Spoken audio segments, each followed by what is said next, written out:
Hi guys, this is Ola here with another video. Today I wanted to tell you about things that I can't do because of my disability. I always tell you about how independent I am and how many things I can do because I've learned how to do them, but I just wanted to show you that there are things that I still can't do and probably won't be able to do ever, and that it's normal and that it's completely fine that when you're disabled there are just some things that you can't do and you just have to accept that. So the first thing is probably kind of obvious, and it's that I can't do different kinds of sports. And I, for example, can't ride a bike at all because I have a really bad balance and I can't hold myself with my hands too strong, so I just can't ride a bike at all. I used to be able to do that when I was younger and I was just learning to ride a bike, and I had these two small wheels at the sides, that kids have when they learn how to ride a bike, but now I don't think they do something like that for adults for big bikes. I know that I should probably check if I would be able to ride the freewheel bike because then I don't have to keep the balance, but it's still quite difficult for me to steer because my hands are just not strong enough to hold the handlebar, and I wouldn't feel comfortable and safe doing that. Because of the poor balance, I can do ice skating or skiing. I could do that and I tried, but it's just so difficult for me, and also my feet hurt really bad when I do that because they have quite a different shape than normal feet do, so it just hurts to be in these big shoes that you have to wear when you're ice skating or skiing. And it's also very difficult for me to stand up when I fall down, especially when I have something different on my legs attached. So that's why when I go ice skating I just have to go with someone else because I can't stand up on my own when I fall down, and I just really don't like it, and it's not easy for me to do that, so I just don't do that, even though I would like to because I like doing sports, but it's just not worth it to be worried about breaking any bones in my body because that would just make me more problems than it's worth it. Another thing are careers, because of course I can do most of the careers. I can be a lawyer, I could be an actress probably if I wanted to and if anyone would hire me, but there are some careers that I can't do just because I can't do them physically, and it's, for example, being a firefighter or a paramedic or a surgeon, because I just can't hold my hands too still and they are not strong, so it would just be very dangerous for my patients if I was to be a surgeon. And I think it's obvious why I couldn't be a firefighter or a paramedic, because I'm just not strong enough. I'm not strong enough to hold someone's body or to hold some special equipment. It's just too difficult for me. I said that in one of the videos, one of my first videos, I think was the one what I hate about my disability, and it's that I used to dream about being a filmmaker, but then at university I attended some film classes and I realized that film equipment, all of the cameras, all of the lights and everything like that is just so heavy that I probably wouldn't be able to do it in the film career, in film industry, because it's just all too big and too heavy for me to use. Another thing I can't do, and I think it's the third thing, is that I can't drive a manual car. I have a driving license, but it's only for automatic transmission, and I tried recently driving a manual car, and I always thought that the problem would be that I can't change gears with my right hand, but the problem appeared to be in a completely different place, and it's that my feet are not flexible enough to use all of the pedals at the same time, because my feet are kind of in a still position, so I can't move them like that to use the pedal. So whenever I want to use a brake pedal or gas pedal in automatic car, I have to lift my whole leg to do that.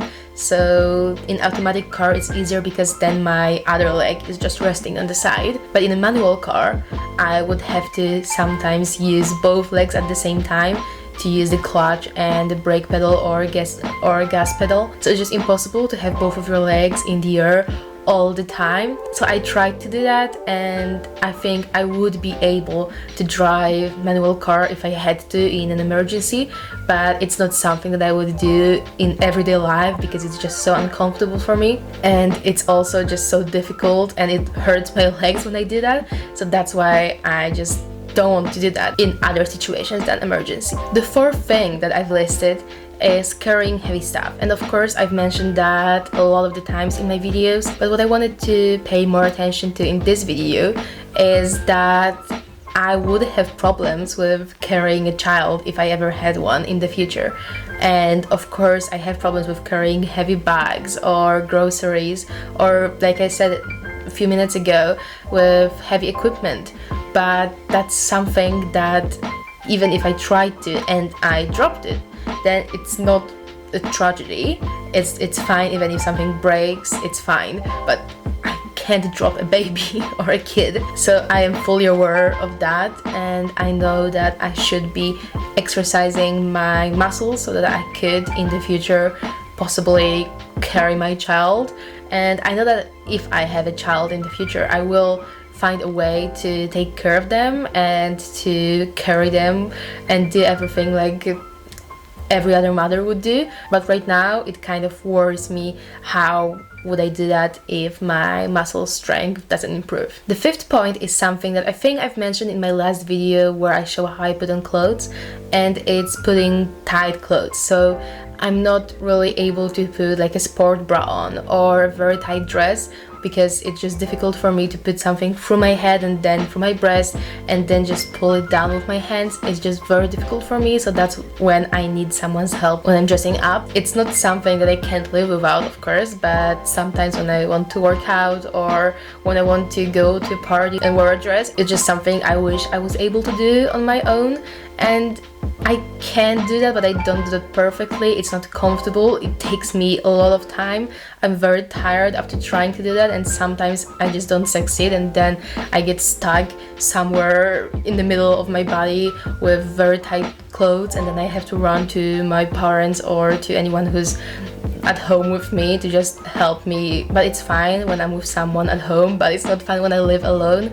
And I've been in situations like that, and it was very stressful because I sometimes thought that I won't be able to put some clothes off because I just got stuck in them and I didn't have anyone near me to help me.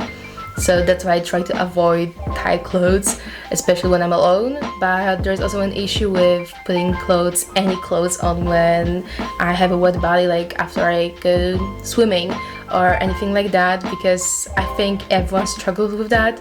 When your body is wet, it's kind of sticky and it's difficult to put something on or take something off, and it's also something I try to avoid because I'm just not able to do that. Another thing is putting tampons in, and of course I can use pads, and a lot of people do that. It's perfectly normal, but there are some situations when I would like to be able to use tampons, but I'm just not. And it's, for example, in the summer when pads are not as sanitary as tampons, or when I'm going to holidays and let's say I'm going for 2 weeks, and then in the middle of the trip I get my period and then I can't go swimming. I can't go into the sea, I can't go into the swimming pool, I can't go anywhere because I have a pad on and I can't put a tampon in.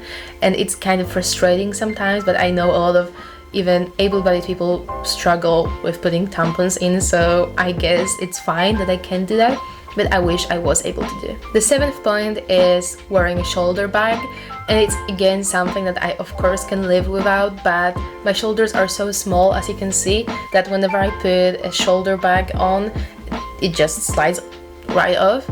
So I always have to wear either a backpack or like a cross body bag.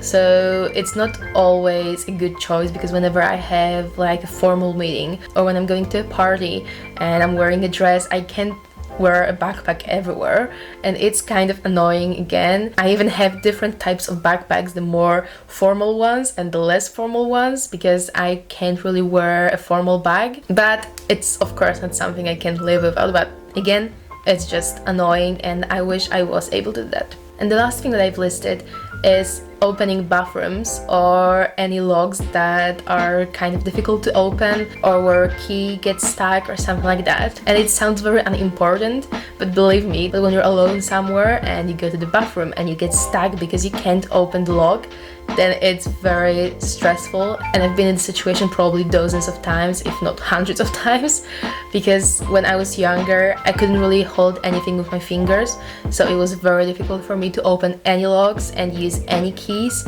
Right now it's way easier for me to do that, but it wasn't easy when I was younger. So yes, I know what I'm gonna say is just very disgusting, but I used to open logs in bathrooms with my mouth if I wasn't able to do that with my hand, because when I was somewhere alone and I didn't have anyone to open me from the other side, or it was just impossible to open me from the other side, I just didn't want to ask a stranger. And if I got stuck in the bathroom again, like today or tomorrow or anytime, I would probably still do the same, because what can I do if I can't use my hands properly to do that? And it's not the only thing that I use my mouth to open.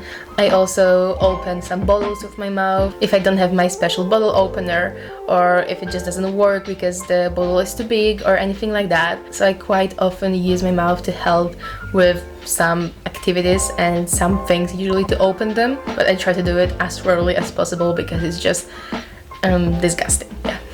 There's probably many more things that I can't do because of my disability, but I just can't think of them, because a lot of things that I do in a different way or that I don't do at all, I just don't think of them because it's normal for me. So if I think about anything else, I'll just either add it in the comments or in the description or film another video. If you have any questions, if I can do something, and if I can, then how I do that, then feel free to ask me in the comments, or just message me on my social media, Instagram or Twitter, which I'm gonna show you here on the screen. And please do message me there about anything that you'd like, because I'm very open to talk about anything. I answer all of your questions. Some of you already know because some of you already messaged me, and you can confirm that I'm very open about really anything. And for me, there are really no questions that I wouldn't feel good answering when it comes to my disability. So ask whatever you want and I'll make sure to message you back. And that's it for this video. Thank you so much for watching. If you did like this video, then please leave a like button and subscribe to my channel. It's very important for me because that's how I see that you like my content and that you would like me to continue filming these videos. If you'd like to get notifications about my new videos, then click the bell icon next to the subscribe button. It's also quite important because it also shows me how many people are really interested in what I'm talking about, and it also gives me some extra points in the YouTube algorithm. So thank you so much for watching this video, and I'll see you next time, which is on Sunday. Thank you, bye bye!